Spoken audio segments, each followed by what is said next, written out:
সাহাবাদিওকে বলতে লাগলে, এ বাবা সাহাবারা, তোমাদের পঙ্গর জমি জায়গা, বাপ মা সন্তান ছেলে পুলে, এমনকি যাদের থেকে আমি রাসূলুল্লাহ যদি বেশি না ভালোবাসো, তোমরা ততক্ষণ পর্যন্ত ঈমানদার হতে পারবে না।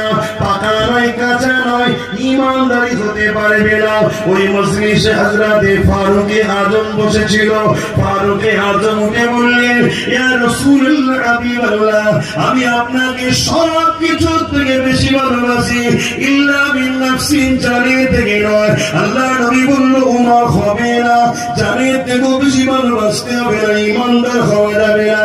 হযরত ওমর দ্বিতীয়বার সাক্ষী দিলেন, ইয়া রাসূলুল্লাহ, হাবিবাল্লাহ, আমি দাওয়াত দিচ্ছি, আমি আমার জানের থেকে আপনাকে বেশি ভালোবাসি। আল্লাহ নবী বললেন, ওমর, ঈমান কমপ্লিট।